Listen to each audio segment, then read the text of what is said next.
여기까지고요. 이어서 세 번째 주제로 넘어갑니다.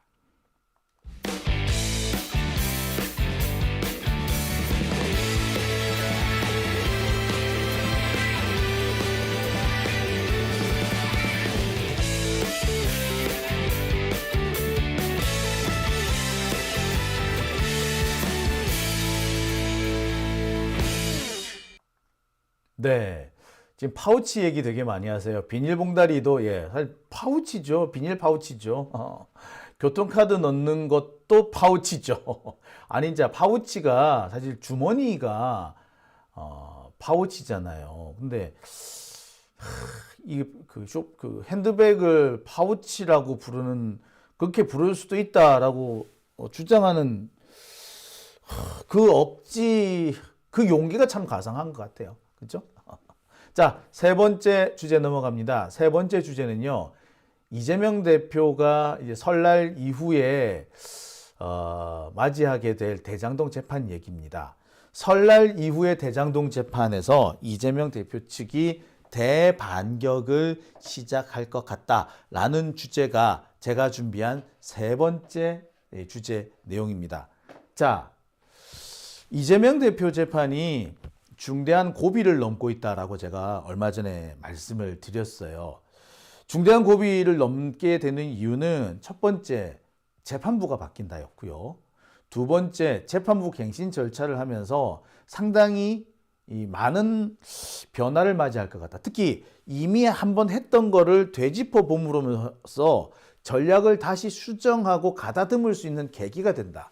특히 이 부분에서 중요한 것이 이 검찰 역시도 처음부터 다시 재판을 쭉 훑어보게 되면 나름 전략을 재정비할 수 있는 그런 계기는 될 거예요. 하지만 똑같이 재정비를 하지만 이재명 대표 측이 더 유리하다고 보는 것은 유동규 증언 때문이라고 그랬습니다. 유동규의 증언이 계속 바뀌고 있고 이전에 했던 그것과 지금 현재 진행되는 것들이 충돌을 일으키는 경우가 많다라고 말씀을 드렸잖아요. 이런 것들을 다시 한번 정리할 수 있는 단계가 되는 겁니다. 자, 그래서 큰 고비를 넘을 것 같다라고 말씀을 드렸는데, 자, 그래서 이제부터 그 고비가 넘어가는 순간이 이제부터 진행이 될 겁니다. 설날이 끝나고 나면은 대장동 재판이 다시 재개될 것인데, 이 재판들이 이재명 대표로서는 반격의 기회가 될 것이다 라는 게 제가 준비한 세 번째 주제입니다. 자, 이재명 대표 재판은 현재 정진상 실장의 재판과 병합해서 진행이 되고 있습니다.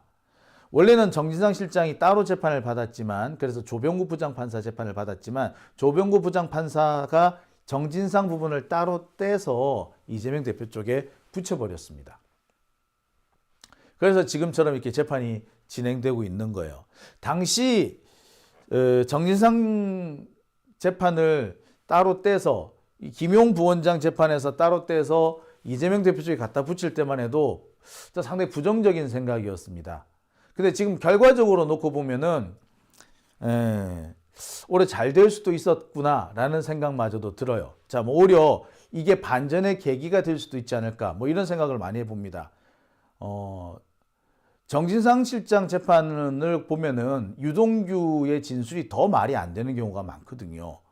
그런데 정진상 재판과 김용 재판을 함께 진행할 경우 김용 재판은 유동규 진술을 믿을 수 있다라고 하고 정진상 재판에서는 유동규 진술을 믿을 수 없다. 한 재판부가 다른 결론을 내릴 경우 진짜 논란거리가 될 거예요.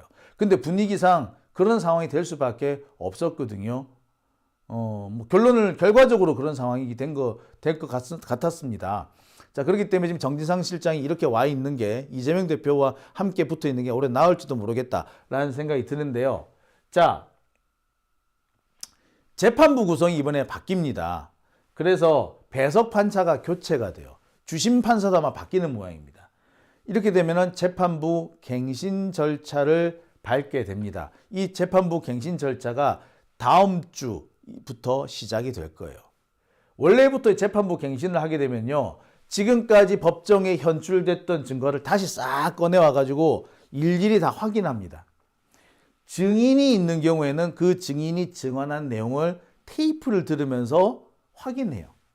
1.5배속 좀 빨리 돌리긴 하지만 다 짚고 넘어갑니다. 지금까지 법정에 나온 증거를 싹 다 끌어모으는 거예요.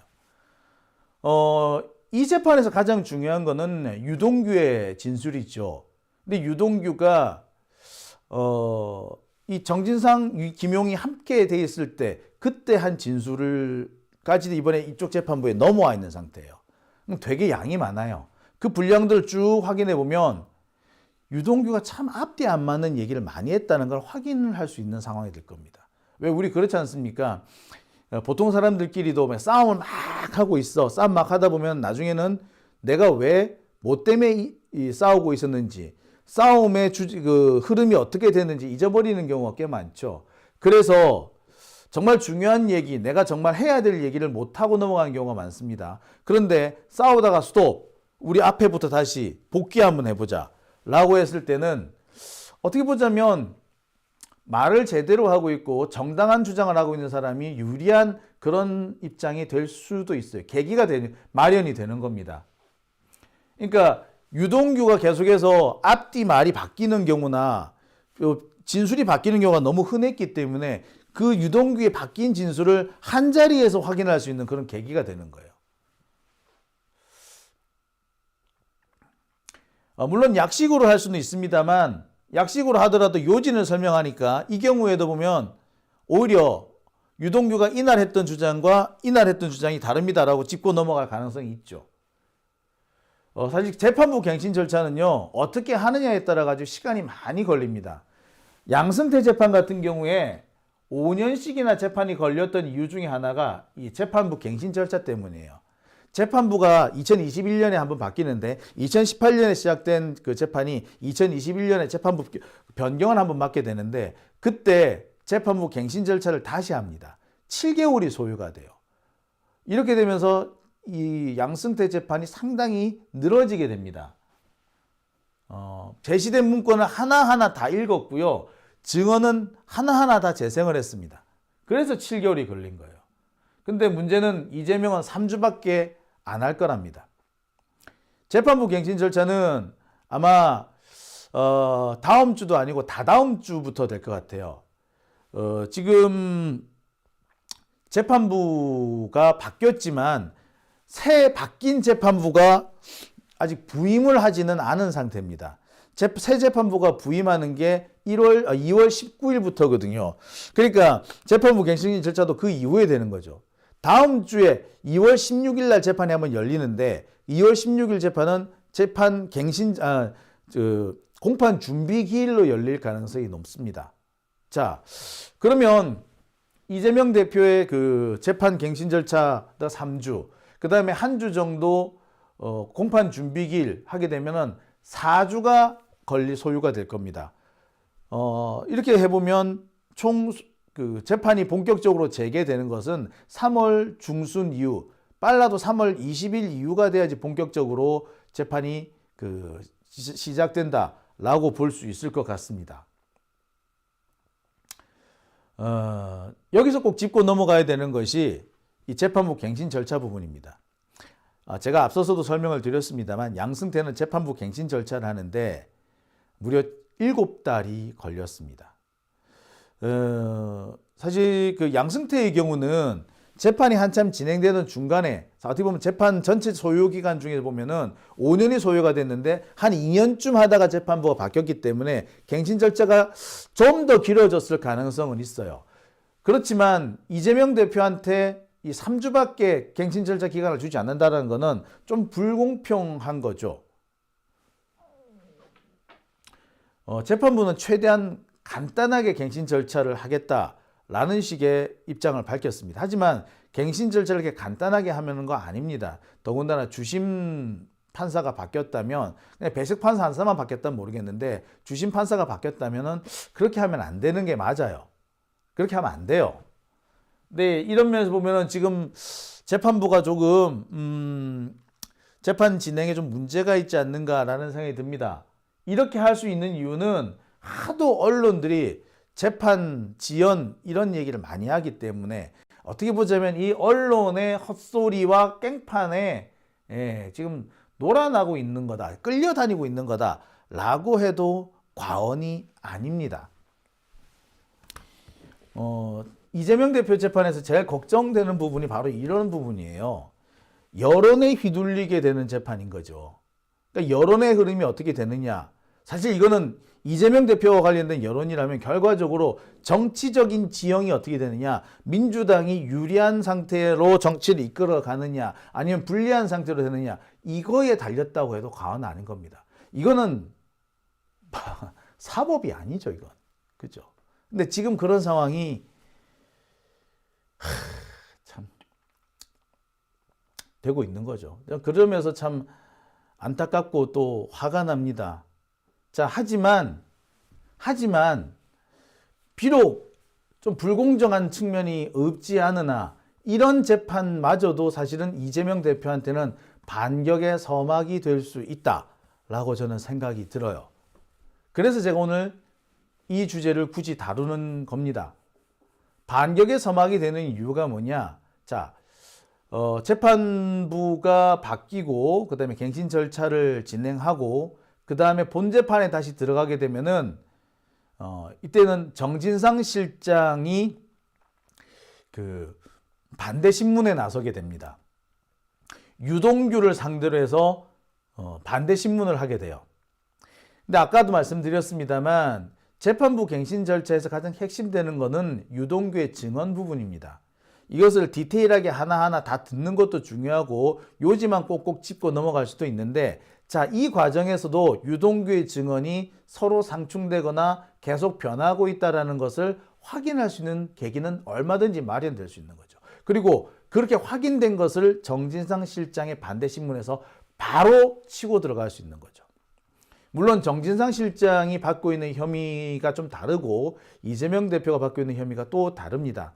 하지만 검찰은 정진상을 밟고 정진상을 감옥에 넣으면은 그 다음 단계로 이재명한테 넘어가겠다, 이런 작전을 세우고 있습니다. 원래는 김용 정진상을 다 밟고 들어가서 이재명을 잡아넣겠다, 이런 작전이었는데 김용 부분에서는 이재명 대표와 연결되는 고리가 끊어져 버렸죠. 가장 대표적인 연결고리라고 하는 것이 그 이른바 그 유동규가 그 김만배한테 받기로 했다는 400억 약정설, 요 부분이었는데 이 부분이 인정이 안 돼 버렸어요. 요런 걸 생각해 보면 유동규에서 김용을 거쳐서 이재명으로 넘어가는 길은 끊어졌습니다.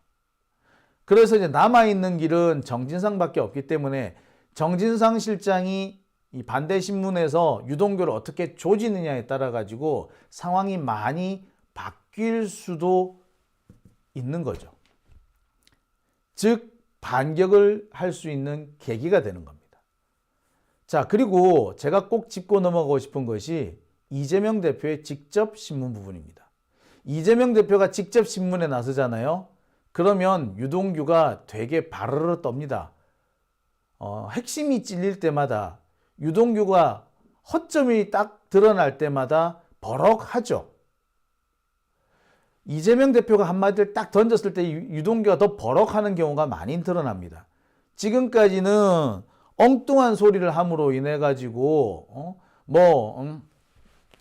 그 이재명 대표 돌아가신 형님 얘기하고 갑자기 법카 얘기하고 엉뚱한 소리 하면서 그때 위기를 넘어왔지만 앞으로 계속 그럴 수는 없을 거예요.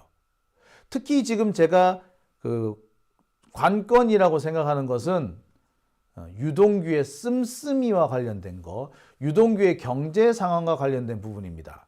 자, 이게 왜 중요하냐? 유동규는요, 돈을 되게 많이 썼어요. 대장동 일당들도 뭐라고 얘기하냐면 유동규의 씀씀이가 무섭다라고 얘기를 합니다. 유동규가 자기 그 내연녀 재혼을 했으니까 재혼한 동거녀에게 페라리인가 아니 뭐죠? 포르쉐인가? 하여튼 비싼 외제차를 사줍니다. 그 돈은 어디서 났을까요? 근데 그 돈을 낼 무렵에 유동규가 돈을 되게 많이 써요. 원래 유동규는 돈이 없어요. 그래서 술값을 갚기 위해서 집을 팔았다, 이렇게 주장하는 자인데 그 몇 년 만에 유동규가 이혼한 전처한테 집을 사주고 재혼한 동건이한테 또 집을 삽니다. 그때 이제 전셋집을 사러 마련해요. 그것도 9억인가 돼요. 유동규의 재혼 자금, 이혼 자금으로 10억 넘게 들어갑니다.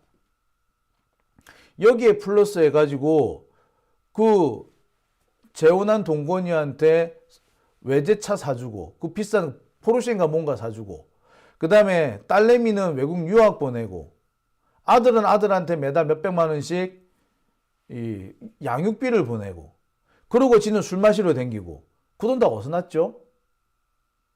예. 이런 부분을 가만히 살펴보면 유동규는 지금까지 지가 뭐 정진상이나 김용한테 상납을 했다라고 하는 그 돈이 실은 다 지가 쓴 돈이었다는 게 드러나게 되는 건데 이 부분을 사실 지금까지 꼭꼭 집어내지 못했었습니다. 근데 이제부터 집어낼 수 있는 단계에 들어서는 거죠. 그리고 그 일을 아마 이재명 대표가 직접 신문으로 할 가능성이 높습니다. 자, 어떻습니까? 이쯤 되면은 반격의 서막이 될 수 있다라는 생각이 드시죠? 이제부터 좀 재판을 기대해 봐도 되지 않을까라는 생각이 드실 겁니다.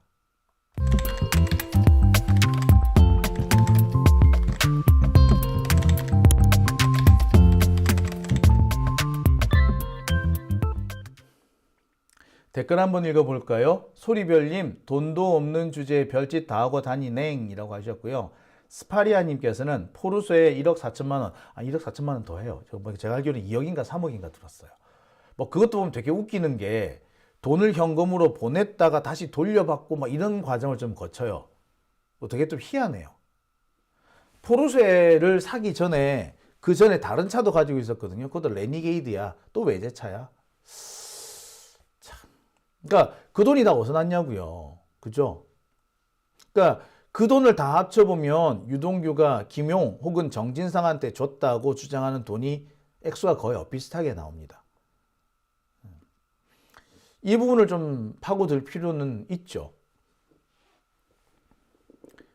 자, 핑크유님께서는 정진상 실장이 감옥에서 죽을 각오로 칼을 갈고 있다고 하더라고. 예. 정진상 실장이 지금 그렇죠. 근데 참 저는 안타까운 부분이 요즘 제가 이재명 대표 주변을 가만히 보면서 참 안타깝게 느끼는 것이 이재명이 믿을 사람이 없어요. 이재명 주변에 사람이 없습니다. 전부 다 이재명한테 빌붙어 가지고 한 자리 얻어먹을까? 라고 하는 사람들이 있을지언정 정말 이재명과 함께 생사고락을 같이 하겠다라는 사람들이 잘 눈에 띄지 않습니다. 그리고 이재명과 함께 생사고락을 같이 하겠다는 사람들은 어떤 형태가 됐든 간에 계속해서 안 좋은 일이 생겨가지고 밀려납니다. 참 그런 현근택 변호사도 그렇고요. 우리 이경 부대변인도 그렇고요. 제가 그런 걸 보면서 좀 이재명 대표 주변에 사람이 없구나라는 생각이 드는데 가장 어떻게 보자면은 이재명 대표 주변에 좀 믿을 만한 사람을 모을 수 있는 어떻게 보자면 마중물이 될 만한 사람이 김용, 정진상 이런 사람들인데 이 두 사람이 계속 이 법원에 들락거리고 감옥에 갇혀 있고 하는 바람에 더욱더 상황이 더 어려워지지 않는가. 참 그런 생각을 많이 합니다. 소리별님께서 판사들 제대로 똑바로 해라 국민의 명령이다 라고 하셨어요. 핑크유님께서 이재명 대표를 위해서 50일 기도 들어간 무속인이 있다라고 말씀해 주셨네요. 그 무속인 어느 무속인인지 제가 꼭 찾아가 보고 싶습니다. 저도 좀 물어보러 갔으면 좋겠네요. 네, 방송이 자꾸 지금 여러 가지 에러맥이네요. 자. 오밤중의 뉴스 오늘은 제가 여기서 마쳐야 될 것 같습니다. 생각보다 자꾸 애매기는 게 많아가지고 마이크가 애를 먹이더니 카메라가 또 애를 먹이네요. 빨리 여기서 끝내라는 얘기 같습니다. 자, 오밤중의 뉴스 오늘은 제가 여기서 마치도록 하겠습니다. 마지막으로 후원해 주신 분들 좀 소개를 좀 해 드리려고 합니다. 후원해 주신 분들 김정진 님께서 후원해 주셨고요. 그냥 화이팅이라고 써 주신 분도 계셨습니다. 김동환 님, 장성자 님, 박현수 님, 문현진 님, 그다음에 이정현 님, 이정희 님, 커피콩콩 님, 오경환 님, 변정희 님, 고추할멈 님, 늘프만 님, 엔젤빛 그림TV 님. 예, 이렇게 후원해 주셨네요. 자, 후원해 주신 분들께 다시 한번 감사드리겠습니다. 자, 아까 그리고 보니까 슈퍼챗 보내주신 분들도 꽤 많이 계셨죠. 루루님, 파란 하늘 파란 세상님, 작설차님, 그 다음에 예, 루루님 2번 보내주셨네요. 네, 감사합니다. 자, 오밤중의 뉴스 오늘은 제가 여기서 마치도록 하겠습니다. 카메라가 말썽을 부리더니 마이크가 또 말썽 부리고요. 예, 오늘 그냥 여기서 마쳐야 되겠네요. 다른 때보다 조금 일찍 마칩니다. 오늘 설날이니까요. 가족들과 함께 편안한 시간 보내시기 바랍니다. 저는 내일 저녁 때 이 장비 다시 싹 풀로 깔끔하게 정리해서 여러분들 또 찾아뵙겠습니다. 여러분 오늘 함께 해주셔서 감사합니다. 내일 뵙겠습니다. 편안한 밤 되십시오.